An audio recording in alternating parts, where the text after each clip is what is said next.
Okay student, electricity के एक और दूसरे वीडियो में आप सभी का एक बार फिर से स्वागत है। और अगर आपको ये वीडियो अच्छा लगे तो मैथ मेकर और बायो साइंस लवर्स के चैनल को सब्सक्राइब जरूर कीजिएगा। आज हम बात करने वाले हैं इलेक्ट्रिक करंट के बारे में, और हम स्विच के बारे में बात करेंगे और कई और छोटी छोटी चीजों के बारे में बात करने वाले हैं।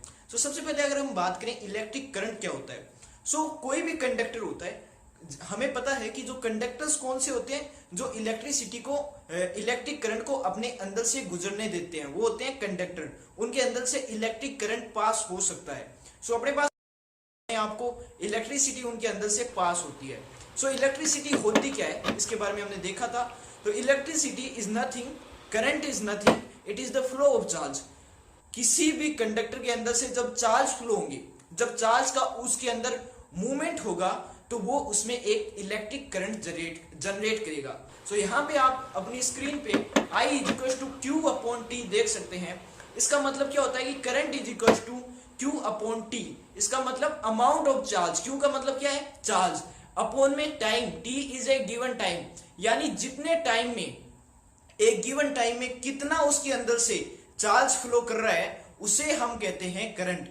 I = Q/T। और करंट का जो यूनिट क्या होती है, जैसे हम अपनी हाइट को मापते हैं तो हाइट को मापने के लिए हम फीट का यूज करते हैं, हम सेंटीमीटर्स का यूज करते हैं, हम मीटर का यूज करते हैं। वैसे ही करंट को नापने के लिए जो स्टैंडर्ड SI यूनिट है वो है एम्पियर। ओके, तो एम्पियर में हम करंट को नापते हैं। ओके, इस तरह से करंट की SI current is an amount of flow of charge through a given conductor in a given time. Okay, कितने टाइम में कितना चार्ज किसी कंडक्टर के अंदर से फ्लो हो रहा है उसे हम कहते हैं करंट। ओके, ये तो हो गया करंट क्या होता है। अब हम बात करते हैं करंट की डायरेक्शन क्या होती है। तो करंट अपने हायर पोटेंशियल से लोअर पोटेंशियल डिफरेंस की तरफ मूव करता है। फॉर एग्जांपल, अगर हम एक टोल्स की बात करें, हमारी NCERT में दिया हुआ है कि अगर एक बैटरी के अंदर हम सेल डालते हैं और सेल बिल्कुल सही तरीके से हमने लगाए हैं, और अगर हमने स्विच को ऑन किया है, उस बैटरी के अगर हमने स्विच को ऑन किया है तो उसके अंदर से क्या होता है, करंट फ्लो होता है। और उस करंट फ्लो होने के कारण उस होता है, और जिसके कारण अपना जो बल्ब है वो ग्लो हो जाता है। तो आपके दिमाग में एक ख्याल जरूर आता होगा कि स्विच ऐसा क्या करता है जिसकी वजह से बैटरी जल जाती है, वरना बैटरी के अंदर सेल होते हैं फिर भी बैटरी नहीं जलती। तो इसका मेन रीजन ये है कि कोई भी सर्किट, इलेक्ट्रिसिटी में कोई भी सर्किट जब तक कंप्लीट नहीं होगा, तो जब तक उसमें चार्ज फ्लो नहीं होंगे। ओके, फॉर एग्जांपल अगर हम बात करें, आप मान लो आपके घर से अपने दोस्त के घर की ओर जा रहे हो, आपका दोस्त का घर और आपका घर लगभग 10 मीटर की दूरी पे है, और मान लो सड़क को ही बीच में तोड़ दिया हो, सड़क के अंदर बहुत बड़ा मान लो 10-15 फीट का गड्ढा कर दिया हो, और उसी सड़क के ऊपर से आपके वाहन को जाना हो तो आप नहीं जा पाएंगे। ओके, क्योंकि वो गड्ढा आपको रोक देगा। आप उसको कह सकते हैं, आप उसके ऊपर से अपनी बाइक को, अपनी कार को नहीं निकाल पाएंगे।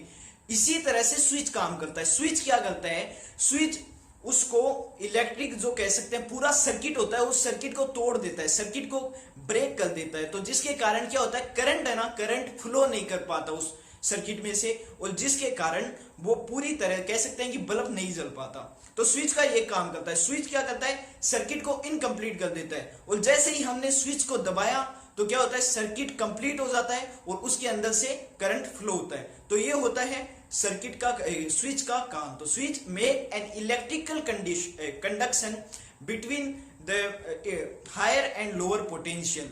ओके, तो स्विच सर्किट को कंप्लीट करने का काम करता है। Electric current is due to the flow of charge. जबकि I = Q/T, यानी electric current = amount of charge flowing through a conductor in a given time. किसी गिवन टाइम में कितना चार्ज फ्लो कर रहा है वो उसका इलेक्ट्रिक करंट होगा। और इसकी SI यूनिट क्या है, इसकी SI यूनिट है एम्पियर। करंट की SI यूनिट क्या है, एम्पियर। ओके, इसके बारे में हमने पढ़ लिया था।